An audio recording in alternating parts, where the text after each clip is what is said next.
Iran America युद्धामध्ये जरी शस्त्रसंधी लागू असली तरी बातमी आलेली आहे की बहुतेक इराणने UAEचा जो अणुप्रकल्प आहे त्याच्यावरती हल्ला केला, ज्यामुळे तिथे आग लागली आहे आणि बऱ्यापैकी नुकसान झालं आहे.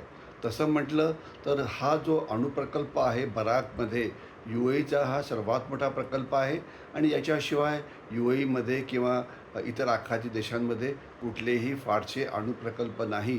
तर त्याच्यामुळे हे नक्कीच गंभीर घटना आहे, याविषयी कोणाच्या मनात काही शंका नको. आणि हे बहुतेक इराणनीच केलं आहे याच्याविषयी सुद्धा कोणाच्या मनामध्ये शंका नको. तर त्याच्यामुळे प्रश्न असा उद्भवतो की याच्यामुळे युद्ध पुन्हा सुरू होईल का? युद्ध सुरू झालं तर ते किती दिवस चालेल? युद्धाचं नेमकं स्वरूप काय असेल? आणि युद्ध सुरू असताना हे जे दोन देश आहेत, एका बाजूला अमेरिका आणि दुसऱ्या बाजूला इराण, यांना नेमकं काय पाहिजे असेल, तर याचं आपण विश्लेषण करू. सर्वात पहिले या दोन्ही देशांकडे युद्ध करण्याची क्षमता आहे का? त्याचं थोडक्यात उत्तर आहे, इराणकडे सुद्धा भरपूर क्षेपणास्त्र आहेत, भरपूर ड्रोन्स आहेत, म्हणून ते युद्ध करू शकतात. तोपर्यंत अमेरिकेचा प्रश्न आहे. अमेरिका जगातली सर्वात मोठी लष्करी ताकद आहे, तर त्याच्यामुळे 2-3 आठवडे पारंपरिक युद्ध करण्याची त्यांच्याकडे क्षमता आहे, याच्याविषयी काही कोणाच्या मनामध्ये शंका नाही आहे.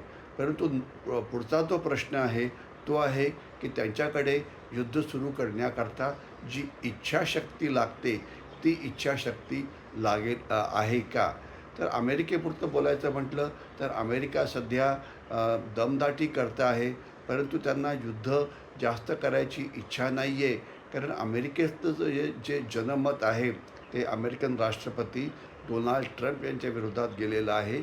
आणि आत्ताच त्यांचा जो चीनचा दौरा झाला, त्या चीनच्या दौऱ्यामध्ये त्यांना मोठ्या प्रमाणात अपयश मिळालेलं आहे. तर म्हणून त्यांना एका नवीन युद्धामध्ये लगेच सामील व्हायची काही इच्छा असेल असं काही वाटत नाही.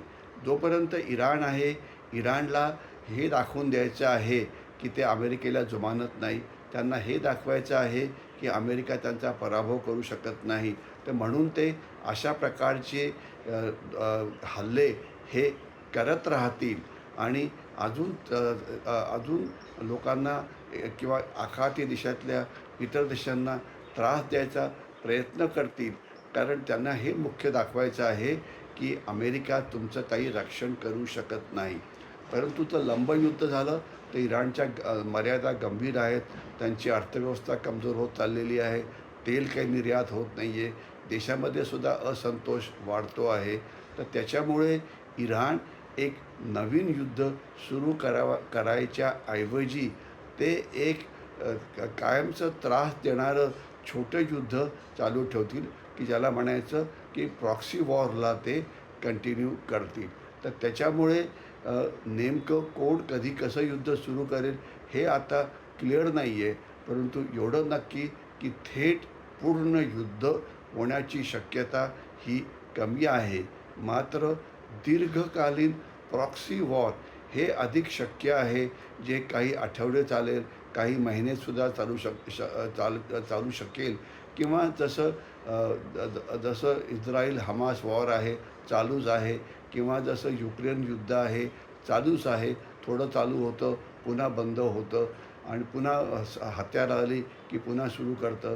तर तशा प्रकारचा प्रॉक्सी वॉर, ज्यामध्ये हुतीचे जहाजांवरती हल्ले, हिजबुल्लाचे इस्रायलवरती रॉकेट हल्ले, सायबर हल्ले, तेल सुविधांवरती हल्ले, अमेरिकेच्या तळांवरती हल्ले, हे नक्कीच चालू राहील. कारण इराणला दाखवून द्यायचं आहे की ते अमेरिकेला नामोहराम करू शकतात. तर त्याच्यामुळे अमेरिका त्याला कसा रिस्पॉन्ड करेल हा एक प्रश्न आहे. ज्यावेळेला त्यांची इज्जत धुळीला मिळायला लागेल, ज्यावेळेला इराण अजून जास्त मोठ्या प्रमाणात हल्ले करेल, तर त्यावेळेला अमेरिकासुद्धा हल्ला करून त्यांना एक तात्पुरता धडा शिकवू शकतो, असं विश्लेषण आपण करू शकतो.